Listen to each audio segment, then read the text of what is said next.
Gout Gout. The track world already knew his times, but nobody had heard him explain what it all meant, until 60 Minutes sat him down and asked. What he said was exactly what the whole sport had been thinking. When 60 Minutes secured an interview with Gout Gout, the sport had been watching him for nearly 2 years without ever really hearing from him. The performances had spoken loudly enough. He had posted 19.67 seconds in the 200 meters in Sydney, a time that would have won bronze at the Paris 2024 Olympics.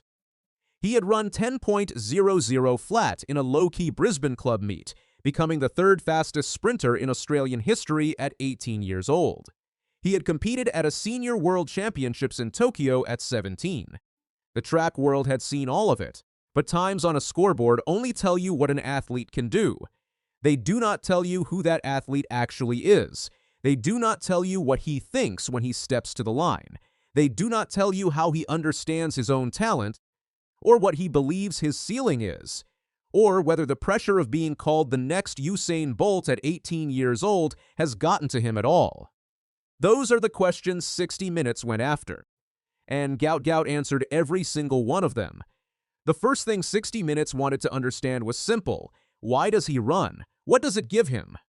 Most athletes answer that question with medals, with records, with national pride, with something they can frame on a wall. Gout Gout gave a different answer. He said, running just feeds that, I guess, inner child in me that wants to, kind of feel free. Like running makes me feel like myself for sure. That sentence is worth sitting with. The fastest teenage 200-meter runner in the history of the world does not run for trophies. He runs because it makes him feel free. He runs because it connects him to something real inside himself. That is a different kind of athlete. That is someone the sport does not produce on a regular schedule. When the interviewer pushed further and told him directly that this appeared to be what he was meant to do, Gout did not pause. He did not deflect. He said, "Yeah, this is what I was pretty much put on this earth to do, and that's what I'm doing." The track world had been saying that about him since he erased a 56-year-old Australian record at 16. Coaches had been saying it. Analysts had been saying it. Usain Bolt himself had said it. On 60 Minutes, Gout Gout looked into the camera and confirmed it himself. That is a different category of confidence. That is not bravado for the cameras. That is a young man who genuinely knows where he is going and is not afraid to say it plainly. The track world has long debated what exactly makes Gout Gout so unusual. His build is one answer. He is 6 feet tall and weighs under 150 pounds. That is not the frame of a typical elite sprinter. Usain Bolt ran at 6'5" and 207 pounds. These are completely different physical templates producing results at the same tier. On 60 Minutes, Gout explained his own mechanics without any technical language. He said, "My first couple steps I had a good start. And if I have a good start, it's kind of over because my top end speed is great. And once I get into the top end speed, I'm flying." That self-assessment is precise. It is exactly what the science shows.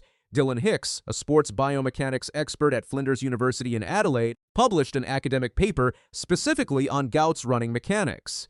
He appeared on 60 Minutes to explain what was happening inside that lean frame at full speed. He said, "Everybody has springs in their legs because we've got these things called Achilles tendons.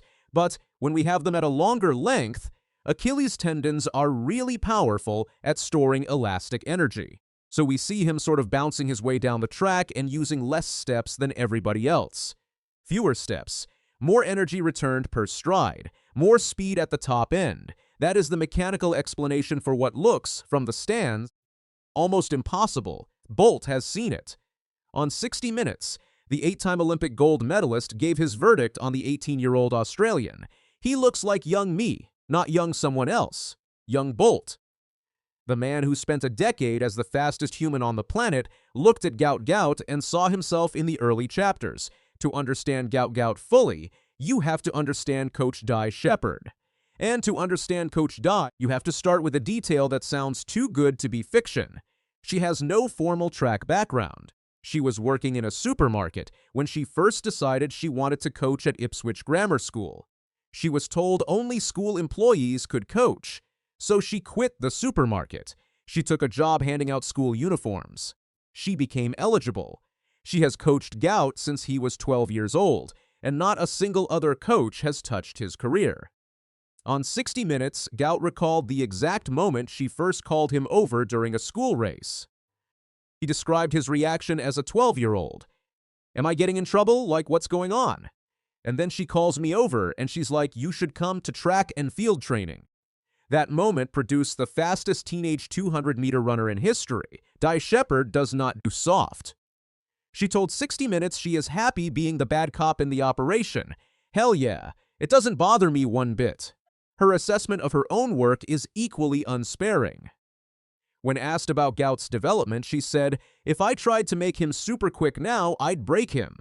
That is the sentence that explains everything. She is not racing the calendar. She is building a career that lasts, and her summary of Gout's character, the quality she values above everything else. "My biggest thing with the kids is about being humble, and he has got it in bucket loads." The word patience appears in every corner of this story. It starts with the coach. Brands have been watching all of this closely. An Adidas deal reportedly pays Gout a base of more than $4 million over 8 years.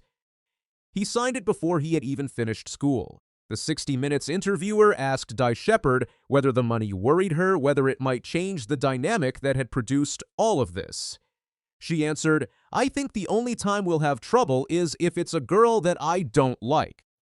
For all the money and the comparisons and the cameras, Gout graduated high school with straight A's and stayed with the same coach who called him over from a school field 6 years ago. He did not leave for a bigger operation. He did not chase a more famous coach. He stayed, and when 60 Minutes asked him about fame, about what it is like to be the most talked about teenager in global track and field, he corrected the word, quietly. Without apology, he said, "Me personally, I didn't call it fame. I like to call it well-known in the wider community." He repeated it. "I don't really use the word famous, but you know, I'm just well-known." An 18-year-old with a multi-million-dollar sponsorship contract, a world record, and a Vegemite signature line, Australia's highest unofficial honor, gently refusing to call himself famous. Di Shepherd's assessment lands again. Bucket loads. The moment in this 60 Minutes interview that the track world had been waiting to hear came near the end. The interviewer observed that Gout seemed to be sprinting in his sport but pacing his actual life. Gout considered that and then gave the clearest statement of his whole philosophy. He said, "You want to run as fast as possible, but you don't want to overload too much when you're a teenager, because then that messes up the rest of your career."